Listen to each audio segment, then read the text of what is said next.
사사기 뒤쪽에 바로 이어서 있습니다.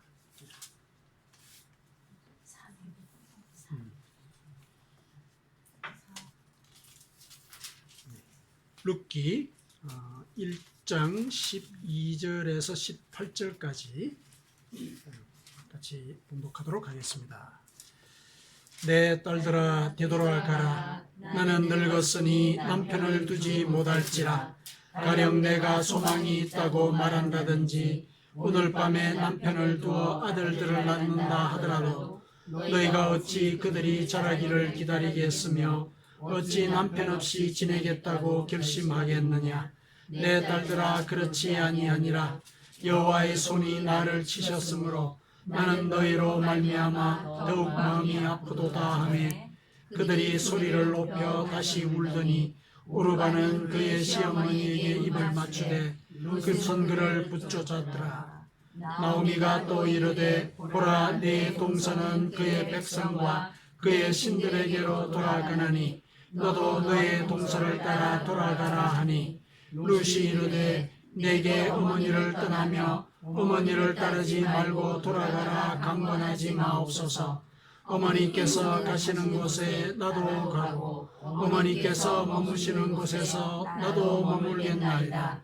어머니의 백성이 나의 백성이 되고 어머니의 하나님이 나의 하나님이 되시리니 어머니께서 죽으시는 곳에서 나도 죽어 거기 묻힐 것이라. 만일 내가 죽는 일 외에 어머니를 떠나면 여호와께서 내게 벌을 내리시고 또 내리시기를 원하나이다 하는지라.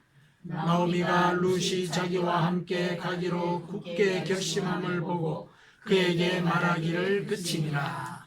아멘. 우리가 사사기에 뒤이어서 이제 룻기를 이렇게 같이 한번 또 묵상할 시간을 갖게 되었는데, 이제 룻기도 이제 사사기 시대의 연장, 그러니까 사사기의 말기 시대에 해당한다 이렇게 생각을 하시면 되겠습니다. 이 서력으로 따지면은 약 한 11세기 BC 11세기 정도 되죠. 자, 이때 이제 사사 시대가 말기에 이제 접어들게 되었는데, 사사 시대에 대해서는 우리가 지난 몇 주간 사사 시대의 특징에 대해서 또 살펴보았고, 또 그 시대를 살았던 사람들의 경향이나 속성 이런 것들을 우리가 같이 살펴봤죠. 사사기는 그 시대 사람들의 행위를 한 문장으로 얘기를 하고 있죠. 그때는 이스라엘에 왕이 없었으므로 사람마다 자기 소견에 옳은 대로 행하였더라. 이렇게 그 당시 시대의 상황을 요약을 해서 이제 설명을 하고 있습니다. 그렇게 사실상 규정을 하고 있는 것이죠. 왜냐하면 이제 그 당시에 그만큼 사회적으로나 도덕적으로 기강이 허물어진 그런 사회였다. 이걸 이제 그렇게 표현을 하고 있었던 것입니다. 그런데 이 룻기는 그 사사 시대의 말기에 해당하는데, 놀랍게도 이 사사 시대의 말기에 오히려 그 사회적으로나 영적으로 이 기강이 세워지는 그런 사례가 룻기를 통해서 제시가 되고 있습니다. 더 놀라운 것은 그것이 사사들을 통해서 기강이 세워지는 것이 아니라 일반 백성이죠. 그것도 이민족이 이렇게 그 기강을 세우는 그런 사례를 보고하고 있습니다. 이렇게 해서 하나님에 대한 그 믿음이 다시금 회복이 되는 그런 계기를 룻기가 제시를 해주고 있습니다. 오늘날만큼 사람들이 자기 소견에 옳은 대로 행하는 그런 시절이 없는데, 이 시절에 꼭 맞는 메시지를 주는 것이 아닌가 이렇게 생각이 됩니다. 그래서 오늘 본문을 함께 묵상하면서, 오늘 본문에 이 세 여인이 나오는데, 나오미와 룻과 오르바 이렇게 세 여인이 나오는데, 룻과 오르바는 모압 사람입니다. 이스라엘과는 이민족이죠. 다른 민족 사람입니다. 이 두 여인을 중심으로 이 두 여인의 그 생각, 이걸 우리가 한번 살펴보고 그들의 이 생각의 갈래를 통해서 우리가 이 시대를 살아갈 때 믿음의 실패를 어떻게 예방할 수 있을까? 이걸 같이 한번 되새겨보는 기회를 가졌으면 좋겠습니다. 오늘 본문의 배경을 먼저 살펴보겠습니다. 오늘 이 사사시대에 이 본문에 나온 사사 말기인데 여기에 등장하는 이제 남편이 등장하죠. 12절에 그죠? 이제 새로운 남편을 둘 거다 이런 얘기인데 이제 나오미가 남편이 있었는데 그 남편이 엘리멜렉이라는 이름을 가졌습니다. 엘리멜렉이 가족들을 다 이끌고 모압 땅으로 건너갔습니다. 모압 땅으로 이제 건너갔다는 얘기는 아마 그 시절에 이스라엘 땅에 흉년이 들었거나 모종의 사건이 있었겠죠.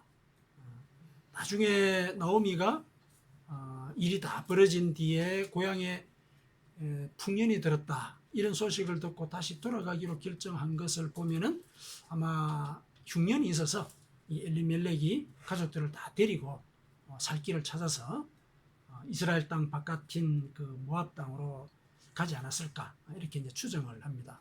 어쨌든 이렇게 전 가족을 데리고 모압 땅으로 이제 나왔습니다.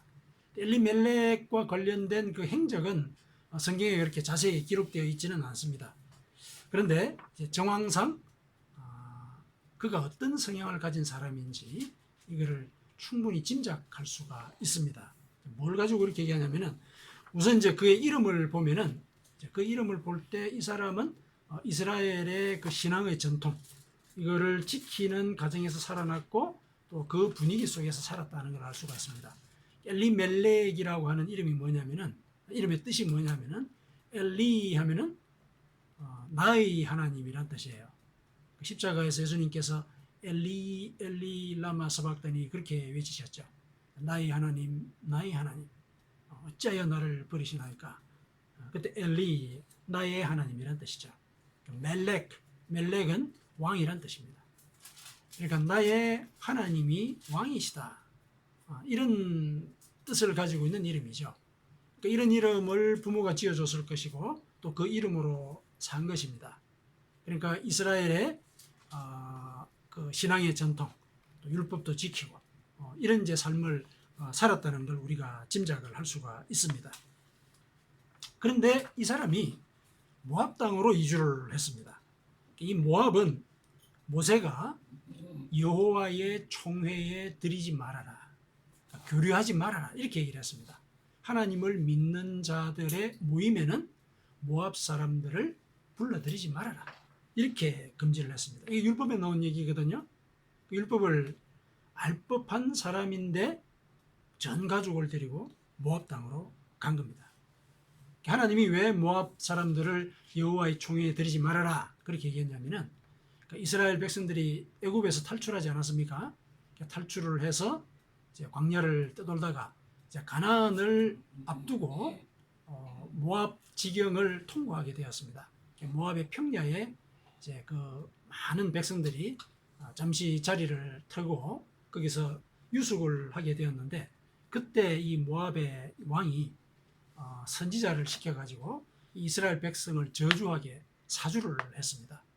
물론 이제 그것이 그 하나님의 역사로 중단되기는 했지만은 저주하는 이제 그런 시도를 했고 그 다음에 그게 안 되니까 여자들을 시켜서 이제 음행을 하도록 이렇게 분위기를 이제 도덕적인 분위기를 흐리게 만들었죠. 이거는 이스라엘 백성들로서는 잊지 말아야 될 그런 사건이었거든요. 그래서 하나님께서 모세를 통해서 이 모압 백성들이 너희들에게 한 일은 도덕적으로 영적으로 너희들을 타락시키고자 한 것이었다. 따라서 그들과 교류하지 말아라. 이렇게 얘기를 한 것이었습니다. 이게 율법에 그대로 나와 있는 내용이거든요. 근데 율법을 알 법한 이 엘리멜렉이 모압 땅으로 걸어서 들어간 거예요. 가족을 다 데리고. 이게 결국은 이제 자기 소견에 옳은 대로 행한 것이죠. 이게 먹고 살 게 없는데 가야지 뭐 이렇게 생각을 했다고 생각을 할 수가 있는 거죠. 우리가 볼 때. 근데 그가 이제 모압 땅으로 들어가서 얼마 있지 않아서 죽었습니다. 그리고 또 더 놀라운 일은 그리고 또 얼마 있지 않아서 자식들, 두 아들이 있었는데 두 아들도 죽었습니다. 이게 모압 땅에 거주한 지 10년 내에 벌어진 일입니다. 집에 남자들은 다 죽어버린 거예요. 이제 남은 사람은 그 엘리멜렉의 아내인 나오미하고 그 다음에 며느리 둘, 그 오르바와 룻, 이렇게 세 사람만 남게 되었습니다. 물론 이 오르바와 룻은 모압 여인이었습니다. 모압 땅에 가서 이제 결혼을 시킨 것이었죠. 이 상황을 나오미가 가만히 돌아보니까 이건 내가 참 하늘의 벌을 받았구나, 이렇게 생각을 하는 겁니다. 그렇게 생각할 법도 하죠. 그래서 13절에 보니까 여호와의 손이 나를 치셨다, 이렇게 얘기를 하죠. 자기가 천벌을 받았구나, 이렇게 이제 생각을 하는 겁니다. 상황을 그들의 처지를 우리가 보면은 충분히 이런 말을 할 수 있겠다, 이렇게 생각이 듭니다. 그런데 이제 하루는 고향에 풍년이 들었다, 이런 소문이 들린 거예요. 그래서 나는 고향으로 돌아가야 되겠다, 이렇게 생각을 합니다. 그래서 짐을 싸가지고 나오는데 두 며느리도 같이 가겠다고 그러는 거예요. 같이 가겠습니다. 그래서 어쨌든 같이 떠나긴 떠났는데 길을 가다가 가만히 생각을 해보니까 나오미가 참 안 되겠다 싶은 생각이 든 겁니다. 왜냐하면은 가면은 고생할 게 뻔하거든요. 고생할 게 뻔해요. 그래서 그 두 며느리에게 친정으로 돌아가라, 친정으로 돌아가서 거기서 재혼해가지고 다시 인생을 새롭게 꾸려가거라, 이렇게 당부를 합니다. 그런데 두 며느리는 울면서 같이 따라가겠습니다, 같이 따라가겠습니다, 그렇게 얘기를 해요. 그 말을 듣고 이제 다시 또 이 시어머니가 두 며느리에게 당부를 합니다. 오늘 본문이 그 두 번째 당부하는 말씀에 해당되죠. 내가 오늘 밤에 남편을 새로 얻는다 치자. 그래서 아들을 낳는다고 할 때까지 너희들이 기다려야 될 건데 그게 가능하겠느냐. 그 당시에는 그 형사 취수 제도가 있었죠. 집에 이제 가문을 이렇게 형이 대를 잇지 못하고 죽으면은 동생이 이제 그 형수와 다시 결혼해가지고 대를 잇게 만드는 그런 제도가 있었거든요. 그래서 이들이 이제 따라온다고 했을 때 내가 자식을 다시 낳을 수도 없거니와 또 낳는다고 하더라도 시간이 얼마나 걸리겠느냐. 또 그들이 다 자라가지고 결혼할 것까지 생각을 한다면은 이게 불가능하다. 돌아가라. 그리고 내를 따라오게 되면은 고생길밖에 없다. 다시 이제 이렇게 권했죠. 그 말을 듣고 이제 우르바는 시어머니에게 이제 마지막 인사를 하게 됩니다. 그러나 이제 룻은 자기 동서죠. 동서가 이 떠난 마당에 또 시어머니가 다시 돌아가라 얘기했거든요. 네 동서도 떠났으니까 너도 같이 가라, 이렇게 얘기를 했지만은 이 룻은 시어머니와 동행하고자 한 그 결심을 풀지 않습니다. 그러자 이제 이 나오미도 룻의 그 굳은 결심을 보고 더 이상 더 돌아가라, 이렇게 권하지 않았습니다. 여기까지가 이제 오늘 본문에 대한 내용입니다. 자, 오늘 본문에서 우리는 이 두 며느리를 만났습니다. 아마 이들은 시어머니를 아마 진심으로 복양을 했던 것 같습니다. 이 남편이 죽어서 생계를 유지할 길이 막막한 상태, 이 홀로 된 시어머니를 모시겠다, 이렇게 마음을 먹고 따라 나선다는 거, 이거 쉬운 일이 아니죠. 아마 진심을 다해서 시어머니를 복양을 하지 않았을까 우리가 짐작을 하는 내용입니다. 물론 이제 두 며느리들이 그렇게 동행을 하겠다고 얘기한 데에는 나오미도 그들을 정말 딸처럼 이렇게 대접을 했을 것이라 또 이렇게 짐작을 이제 합니다. 그런데 이제 최종적으로 나오미를 동행한 며느리는 룻이죠. 오르바는 마지막 순간에 그 결정을 돌이켰습니다. 오르바는 시어머니의 마지막 말에 마음을 돌렸습니다. 시어머니는 여호와의 손이 나를 치셨으므로 내가 너무 힘들다. 근데 그와 같은 상황을 너희들도 함께 겪어야 한다는 사실이 너무 더 가슴이 아프다. 이런 취지의 말을 한 거죠. 13절이 그런 취지의 말입니다. 내가 이렇게 천벌을 받은 몸이다. 그거 내 너무 힘들다.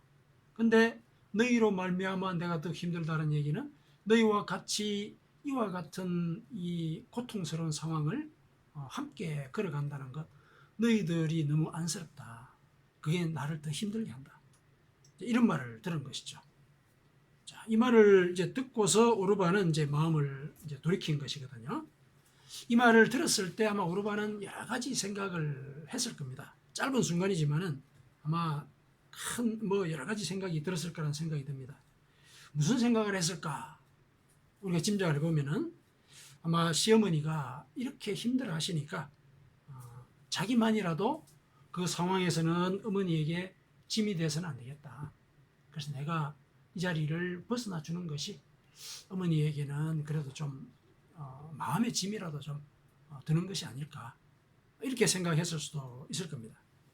혹은 또 이렇게도 생각할 수 있을 거예요. 내가 재혼을 해서 조금 미천을 마련하고 여유가 되면은 내가 어머니를 다시 모시러 와야 되겠다. 이렇게도 생각을 했을 수 있을 겁니다. 자기 혼자만 살려고 이런 결정을 내리지는 않았을 거라고 생각이 듭니다. 왜냐하면은 이제 나오미를 따라 나섰잖아요. 한번 가라고 했을 때도 울면서 같이 가겠다고 얘기를 했거든요. 재차 이런 얘기를 했을 때 자기의 마음을 바꾼 것은 아마 이런 선의의 생각을 했기 때문에 그러지 않았을까. 이거 이외에도 또 다른 어떤 선의의 생각들을 했을 수도 있을 겁니다. 룻도 아마 비슷한 생각을 했을 겁니다. 룻도 그 상황에 대해서 인간적으로 판단을 하건대 아마 그런 생각들이 없을 수가 없겠죠. 하지만은 룻과 오르바는 결국 다른 길을 가게 되었습니다.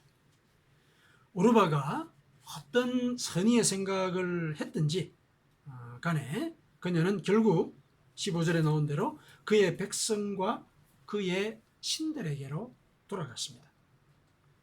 반면에 룻은 자신의 최종적인 생각을 이렇게 밝히죠. 16절에 어머니께서 가시는 곳에 나도 가고 어머니께서 머무시는 곳에서 나도 머물겠나이다. 어머니의 백성이 나의 백성이 되고 어머니의 하나님이 나의 하나님이 되시리다. 이렇게 결심을 밝혔죠. 이렇게 룻이 한 말을 가만히 살펴보니까 아마 나오미가 며느리들을 데리고 평소에 하나님과 이스라엘 백성에 대한 그 이야기를 아마 들려주었을 가능성이 있겠다. 이런 짐작을 합니다. 그 과정에 룻은 아마 하나님을 진실로 믿게 되었을 가능성이 있다. 그가 한 말을 보면 이제 이런 믿음의 단초를 우리가 발견할 수 있지 않겠습니까? 룻이 이렇게 결정한 데에는 이제 하나님에 대한 믿음이 작용하고 있다. 이렇게 우리가 해석을 할 수가 있습니다. 롯의 이런 결정에 비교해 볼 때 이제 오르바는 그러면 무엇에 기반을 해서 그와 같은 결정을 했을까? 그거는 인간적인 선이라든지 혹은 어떤 상황적인 합리성 이런 것에 기반을 두고서 최종적인 결정을 했다. 이렇게 우리가 판단을 할 수가 있습니다. 오르바도 룻과 함께 시어머니의 신앙 얘기를 아마 충분히 들었을 것입니다. 그건 상황으로서 우리가 짐작을 할 수 있는 얘기인데, 그런데 오르바는 왜 룻과는 다른 결정을 내리게 되었을까? 그것은 룻이 앞에 고생길이 펼쳐질 것을 알고서도 어머니의 하나님이 나의 하나님이 될 것이다. 이렇게 다짐한 데서 알 수 있듯이 룻은 평소에도 하나님의 뜻을 우선하는 생각을 하면서 살았다. 이걸 우리가 짐작을 할 수가 있습니다. 평소에 무엇을 우선하면서 살았느냐? 이게 우리가 결정적인 순간에 어떤 결정을, 어떤 선택을 하느냐, 여기에 중요한 영향을 끼치게 되는 것이다. 이 사실을 우리가 여기서 알 수가 있습니다. 오르바가 인간적인 선의와 상황의 그 합리성에 따라서 결정을 했다면은 사실 오르바는 하나님을 믿더라도 인간적인 조건과 하나님의 말씀을 견주어서 사는 그런 이제 사람이었을 가능성이 있다. 이렇게 우리가 생각합니다. 다른 생각을 하면서 살았기 때문에 결정적인 순간에 룻과는 다른 행보를 취하게 된 것이죠. 물론 여기서 오르바를 실패한 인생의 유형으로 간주하려고 하는 것은 아닙니다. 오르바가 모압 땅에서 어떻게 지냈는지는 알 길이 없습니다. 다만 오르바의 경우와 같이 우리가 신앙생활을 하는 와중에 이렇게 다른 생각을 품게 되면은 믿음의 길이 왜곡될 수 있다. 이런 사실을 기억해 두어야 하겠습니다. 근데 우리가 이제 이와 같은 상황들을 이렇게 짚어서 생각해 볼 때 내가 오르바라면은 과연 룻과 같은 생각을 했을까? 혹은 이제 이렇게 양자택일의 순간에 나는 어떤 결정을 할 수 있었을까? 이거 우리가 한번 우리 상황 속에 적용을 해볼 만한 충분한 가치가 있죠. 그래서 하나님을 믿는다고 하는 것이 참 어렵구나. 결단을 해야 되니까. 물론 결단을 해야 됩니다. 오늘 본문의 이 두 인물을 통해서 우리에게 일러주는 말씀이 그거거든요. 하나님의 말씀을 따를 것이냐, 상황의 합리성을 따를 것이냐, 이거 결정하라는 얘기거든요. 근데 우리가 그런 일들을 참 어렵다라고 생각하고 그 어려움에만 집중을 하면은 우리가 신앙생활을 한다는 것 자체가 상당히 부담스럽게 여겨집니다. 그러나 하나님은 그렇게 요구하시면서도 또 그와 같은 요구를 우리가 흔쾌하게 수행할 수 있도록 길을 만들어 놓으셨습니다. 그걸 우리가 기억을 해둘 필요가 있습니다. 하나님은 우리가 이 두 며느리들처럼 이렇게 양자택일을 해야 되는 이런 결정적인 순간에 복잡한 생각을 하는 존재인 것을 아십니다. 여러 가지 생각들을 하는 것, 그런 존재라고 하는 것 알고 계십니다. 그래서 다른 선택지를 완전히 버리지 못해서 고민하는 것, 이거 알고 계십니다. 그래서 이런 말씀을 하셨어요. 마태복음 6장 33절의 말씀, 자주 듣는 말씀이시죠. 그런즉 너희는 먼저 그의 나라와 그의 의를 구하라. 그리하면 이 모든 것을 너희에게 더하시리라. 이렇게 얘기를 하셨어요. 우리가 하나님의 말씀과 우리 자신의 이익이 충돌하는 순간에 뭔가를 양자택일을 해야 될 때, 그때 우리는 이 말씀을 기억해야 됩니다. 이 말씀은 양자택일의 순간에 하나님의 뜻을 먼저 구해서 그 뜻대로 살려고 하면 그 다음에 우리가 포기했던 그 선택지, 그것을 더해 주실 것이다. 이거 약속하시는 말씀이거든요. 먼저 하나님의 나라와 그 의를 구해라. 그리하면 이 모든 것은 우리가 인생에서 살아가면서 필요한 것들입니다. 이 모든 것들을 더해 주실 것이다. 그런 뜻이죠. 하나님의 백성이 될 것인가, 세상으로 돌아가 성공할 것인가, 이걸 두고 우리가 고민을 많이 하죠. 사실은 믿는 자로서 우리 눈앞에 유혹으로서 성공의 길이 놓여 있을 때 이런 고민을 하기가 쉽습니다. 그때 하나님의 백성으로서 사는 것이 무엇일까를 먼저 선택을 하고 그 뜻대로 살려고 하라는 것입니다. 그러면 세상의 성공도 더해 주신다. 이거 하나님께서 하신 약속입니다. 그래서 하나님 앞에서 결단하라고 얘기했을 때 그 결단이 그냥 우리의 이 금욕적인 그런 결단만을 요구하시는 것이 아니라는 얘기입니다. 하나님은 우리가 무엇에 먼저 마음을 두고 있느냐, 그걸 보고 계시는 것이죠. 그래서 마음을 먼저 드리는 것, 그걸 요구를 하고 계시는 것입니다. 룻이 그러했죠. 룻은 하나님의 백성으로서 살겠다고 결정했습니다. 물론 그렇게 살아가는 과정이 녹록지는 않았습니다. 이스라엘로 돌아갔을 때 그녀가 살았던 그 삶의 과정은 한마디로 거지였습니다. 그 남의 집 추수밭에 가서 추수하고 난 뒤에 떨어진 낫가리들이죠. 나달들을 하나씩 하나씩 주워가지고 그거 가지고 이제 생계를 유지하는 그런 삶을 살았습니다. 동냥을 하면서 산 것이죠. 그것도 그걸로 그친 게 아니죠. 그리고 나중에는 이 성적으로 부도덕한 그런 여인으로 매도당할 뻔했습니다. 그 당시에 그런 이 김이라도 보이면은 완전히 사회적으로 죽음을 당하는 거죠. 죽음을 당하는. 실제로 자칫 잘못하면 이제 돌에 맞아 죽는 이런 사태까지 벌어지는 그런 그 위기의 순간까지도 갔었습니다. 그러니까 어머니를 따라왔던 것을 후회할 법한 일들이 계속 진행이 되었던 것이죠. 꽤 고통스러웠습니다. 하지만은 결국 그 지역에 그가 들어갔던 그 지역에 지주였던 그 보아스와 결혼을 하게 됩니다. 그리고 가나안이 해소된 것 이상으로 나중에 후손 중에서 다윗이 태어나요. 이스라엘의 성군인 다윗이 이 룻의 계열을 통해서 태어나게 되죠. 그리고 놀랍게도 그 계보 끝에 예수 그리스도가 태어납니다. 그게 마태복음 1장에 증언하고 있는 내용이죠. 마태복음 1장에 보면은 그 족보가 쭉 나오죠. 그 끝에 이제 예수 그리스도 나오시는데 거기 보면 룻이 나옵니다.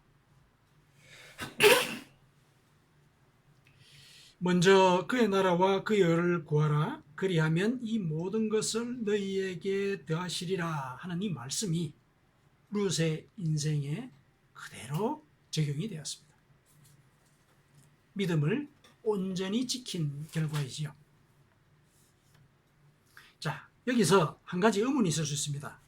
모세가 모압 사람은 여호와의 총회에 들이지 말라, 교류하지 말아라, 이렇게 율법에서 얘기를 하고 있는데, 그러면은 지금 나오미가 룻을 데리고 다시 이스라엘 땅으로 온 것, 이거는 그 율법을 어긴 게 아닙니까?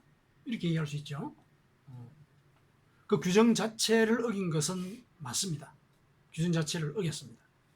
그러나 룻은 모압 여인이었지만은 하나님의 백성이 되고자 했습니다. 모세는 이와 같은 경우를 금하지는 않았습니다. 누구든지 하나님의 백성이 되고자 하는 자, 그들이 율법을 지키고자 한다면은 여호와의 총회에 다 받아들이라고 얘기를 했습니다. 그래서 율법을 지키게 되면은 이스라엘 백성과 함께 거류할 수 있었습니다. 그건 출애굽기 12장 49절에 그렇게 얘기를 해주고 있습니다. 하나님의 말씀을 지켜서 하나님의 백성이 된다고 할 때는 이와 같은 율법의 규정도 해소가 되는 겁니다. 종족을 구별하는 이 엄격한 규정도 해결이 되는 것이죠. 그리고 보아스도 룻을 이렇게 축복을 해요.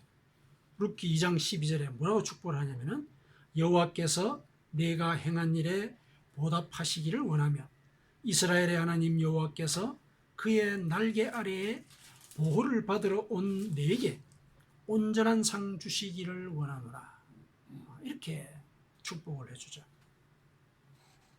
그래서 결국 이 룻은 자기가 어머니에게 다짐했던 그 말대로 어머니의 하나님이 나의 하나님이 되는, 그리고 어머니의 백성이 나의 백성이 되는 그 결과를 얻게 되었다는 얘기죠.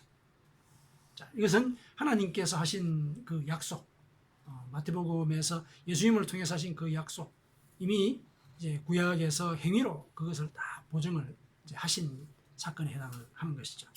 그래서 우리는 하나님의 약속을, 이와 같은 약속을 믿어야 합니다. 우리가 하나님의 나라와 그분의 의로움을 구하려는 태도를 고수하고 다른 생각을 품어서는 안 되는 것입니다. 그러니까 그 다른 생각, 그게 뭐냐면은 인간적으로 합리적인 선택, 우리가 그렇게 하나님의 말, 하나님의 뜻과 서로 견줄 수 있는 것은 그런 내용들이죠. 신앙인이 이제 고민을 할 때는 그런 것이죠. 신앙인들이 하나님과 세상의 이익과 견준다. 이거는 이제 뭐 신앙의 초반 단계라고 생각한다면은 신앙생활을 쭉 이어나가면서 제일 크게 갈등에 부딪힐 수 있는 문제는 하나님의 뜻과 그 다음에 인간적인 합리성. 굉장히 합리적이란 말이죠. 인간적으로 생각을 할 때. 내가 이때까지 살아온 그 삶의 경험에 비추어 볼 때 이거는 이렇게 될 수밖에 없어. 이렇게 결정을 내릴 수밖에 없는 그런 그 조건들이 있지 않습니까? 그것과 하나님의 뜻이 배치가 될 때. 이런 게 이제 우리가 신앙생활에서 아주 미묘하면서도 섬세하게 우리로 하여금 이제 고민의 굴레 속에 넣는 문제이거든요. 그런 경우들이 이제 많이 있는데, 그러나 오늘 이 본문에서 우리는 그와 같은 인간적인 합리성도 하나님의 백성이 되고 하나님의 뜻을 따르는 그것과 배치가 되냐 안 되냐 그거 따져보라는 얘기야. 한번 따져보라는 얘기야. 따져보고 하나님의 뜻이 무엇인지를 진솔하게 고민을 하라. 그걸 이제 두 며느리가 우리에게 일러주고 있습니다. 그런데 이제 우리 인간들은 이제 하나님의 그와 같은 그 약속을 믿는다 하더라도 이와 같이 눈앞에 이제 양자택일의 선택지가 주어졌을 때 어느 것이 하나님의 뜻을 따르는 길인지 가늠하기 어려울 때가 많습니다. 오르바가 돌아서기로 결정을 했을 때 혹시 그녀는 이것이 하나님의 뜻이 아니었을까? 이게 하나님의 뜻일 거야. 이렇게 생각했을 법한 거죠. 그럴 수도 있지 않겠습니까? 충분히 그럴 가능성이 있거든요. 물론 이제 성경도 얘기하고 있지 않기 때문에 오르바의 동기는 알 수가 없습니다. 그러나 결과로서 그녀는 결국 이제 그의 백성과 그의 신들에게로 돌아가게 되었죠. 그 결과가 이제 안타까울 따름입니다. 그런데 그와 같은 결과를 우리가 이제 예견하거나 이제 통제할 수 없는 상황인 것은 우리가 또 인정을 해야 되죠. 그렇다면은 양자택일의 순간에 중요한 건 뭐냐? 동기가 중요한 거죠. 동기가. 마음의 동기가 하나님의 뜻과 합치되도록 살아야 한다. 이게 마음의 동기가 되어 있다면은 룻과 같은 결정을 하게 된다는 얘기죠. 물론 이제 여러 가지 훈련의 과정도 필요하지만은 전제나 원칙이 그러한 것입니다. 그래서 이 마음의 동기는 평상시에 내가 무슨 생각을 하면서 사느냐, 평상시에 내가 하나님의 뜻을 우선하면서 살아야 되겠다 이런 생각을 늘 하고 살고 그런 결정을 하면서 지내오면은 아주 결정적인 순간에도 그와 같은 생각의 습관이 그 동기가 된다는 얘기예요. 그 결정을 내리게 된 동기가 된다. 그럼 이와 같은 동기를 우리 마음속에 나의 것이 되도록 이렇게 구축하는 그 방법은 뭐냐? 그 길은 뭐냐? 우리가 고민해야 되는 부분이죠. 그와 같은 동기, 하나님의 뜻을 먼저 구하는 삶을 살겠다 이렇게 다짐하게 되는 그와 같은 마음, 이걸 갖도록 하기 위해서는 우리가 하나님의 뜻과는 다른 생각을 하게 만드는 그 근원이 있죠. 그 근원, 그건 결국 우리 육신의 소욕이겠죠. 그 육신의 소욕, 그리고 육신의 소욕을 합리화하는 그런 자기 자신, 이게 문제죠. 자기가 이게 옳다고 생각하니까 이제 하나님이 그렇게 말씀을 하셨지만은 하나님의 말씀은 이 상황에서는 이렇게 해석될 수 있어. 그렇게 하면은 다 좋게 되는 거야. 이렇게 해석하는 이런 자기 자신. 이게 결국 하나님의 뜻과 배치되는 결정을 하게 만드는 요인이거든요. 그렇다면 이렇게 자신의 소욕을 합리화하는 자, 이게 죽어야 되겠죠. 여기에 대해서 우리가 집중을 하고 이 자아가 과연 하나님의 말씀을 어떻게 왜곡하는가 이런 것들을 우리는 평상시에 자신을 돌아보면서 이제 성찰을 해야 되는 내용입니다.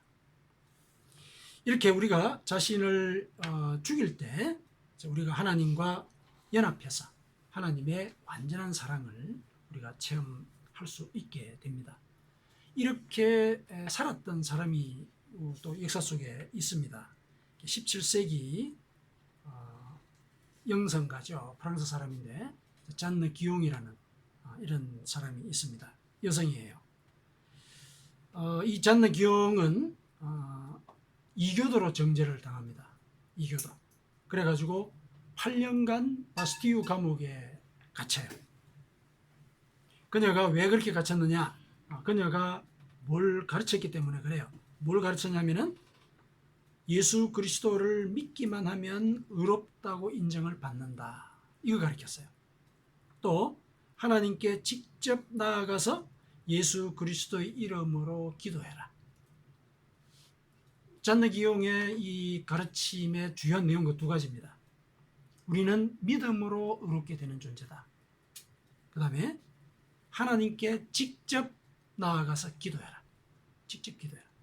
근데 그 얘기를 가만히 듣고 보니까 이 두 가지 가르침은 종교개혁의 중요한 이 원리에 해당하죠. 중요한 원리에 해당하거든요. 그 당시 가톨릭은 이렇게 뭔가 보속을 하고 또 행위를 통해서 이제 구원의 길을 얻게 된다. 그래서 면죄부도 사고 이런 일들이 있지 않았습니까? 이제 그것에 대해서 정면으로 이렇게 배치되는 가르침을 준 것이죠. 그리고 하나님께 직접 나아가서 기도해라. 그 당시는 모든 제사를 그리고 모든 예배를 사제들이 다 맡아서 했죠. 기도도 대신하고 미사도 대신하고. 그래서 그 당시에 미사를 보러 간다. 예배를 보러 간다. 이게 그렇게 나온 거예요. 일반 성도들은 그냥 앉아서 앞에서 사제들이 예배 드리는 행위를 그냥 보는 거예요. 기도합시다. 그럼 고개만 숙이면 되고. 그것도 라틴어로 기도를 하기 때문에 무슨 말인지 몰라요. 이런 상황이 되고 있던 그 시절에 이런 가르침을 한 거죠. 그래서 이교도로 몰린 거예요. 이교도로 몰려서 8년간 감옥에서 생활을 하게 되죠. 당시에 여자로서 감옥 생활을 견디는 것이 얼마나 힘들었겠습니까? 그런데 그녀는 이겨냈습니다. 이겨낼 수 있었던 그 힘은 자기가 가르쳤던 그 두 가지가 진실이라고 하는 것, 이거 자기가 스스로 체험을 한 것입니다. 그러니까 자기가 무슨 일을 구체적으로 하지 않았음에도 불구하고 하나님이 자기에게 의롭다라고 일러주시는 체험을 한 것이죠. 그리고 직접 기도했을 때 하나님의 임재를 경험을 한 것입니다. 이와 같은 체험이 있었기에 기용은 다른 생각을 하지 않을 수 있었습니다. 잔느 기용이 가르쳤던 이 두 가지 사실은 우리가 하나님의 뜻을 따르도록 인도하는 핵심적인 길입니다. 그러니까 하나님의 뜻을 따르려면은 첫째로 육신의 소욕을 따르는 자아를 죽이고 성화의 과정을 밟아야 합니다. 둘째, 하나님께 기도해야 하는 것입니다. 자, 이걸 좀 더 자세히 살펴보겠습니다. 첫째, 우리의 자아가 죽는다. 이거는 우리가 하나님 앞에서 죄인인 것을 인정하는 것입니다. 이게 자아가 죽는 것입니다.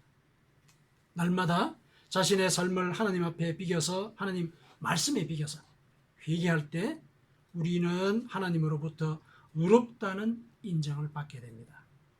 회개가 하나님 앞에서 자아를 죽이는 훈련을 하는 것입니다. 내가 하나님 앞에서 의롭지 않은 존재이다. 그렇다면 모든 일에 있어서 하나님의 지혜를 구해야 한다. 이게 당연한 그 논리적인 귀결이지 않겠습니까? 이렇게 우리가 하나님 앞에서 자신을 낮추고 하나님의 지혜를 구하는 이런 삶을 살아갈 때 성령께서 함께 하십니다. 이건 하나님의 약속이기 때문에 성령이 임하십니다. 성령께서 나를 또 자신을 죽이는 그런 길로 계속 인도를 해 주시는 것이죠. 그렇게 해서 우리는 성화되는 그런 삶을 살아가게 됩니다. 나오미가 그렇게 된 것이죠. 나오미가 그렇게 살았습니다. 나오미는 천벌을 받았다는 죄의식, 죄의 의식이 있었던 거죠. 그래서 많이 힘들었습니다. 그런데 고향으로 돌아갔습니다. 이 돌아가는 행위, 이게 바로 회개를 암시합니다. 그리고 앞서 살펴봤듯이 그 회개가, 그 돌아감이 그녀의 인생을 완전히 바꿔놓았죠. 물론 룻을 통해서 이루어졌지만은 어쨌든 그녀의 인생도 함께 바뀌게 됩니다. 자, 둘째, 그 다음에 기도를 봅시다. 기도는 하나님과의 대화이기 때문에 기도를 통해서 하나님은 임재를 하십니다. 대화니까 하나님이 임재를 하시는 거예요. 상대방으로서. 이 대화의 상대방으로서 하나님이 내 기도 속에 함께 임하게 됩니다. 하나님이 내 기도에 함께 임하게 되면은 나의 자아는 자연스럽게 죽습니다. 자연스럽게 죽습니다. 우리가 우리 자아를 죽이는 그런 단계가 아니라 여호와의 열심이 우리로 하여금 하나님의 뜻을 우선하도록 만들어가는 것입니다. 자연스럽게 우리의 자아가 죽는다는 겁니다. 룻이 동냥을 하면서 이스라엘 땅에서 살아가는 그 과정이 실은 기도의 과정을 상징한다. 이렇게 보시면 되겠습니다. 이스라엘의 문화는 아무래도 낯설겠지요. 어머니를 통해서 조금 배우긴 했겠지만 실제로 경험하는 것은 다를 겁니다.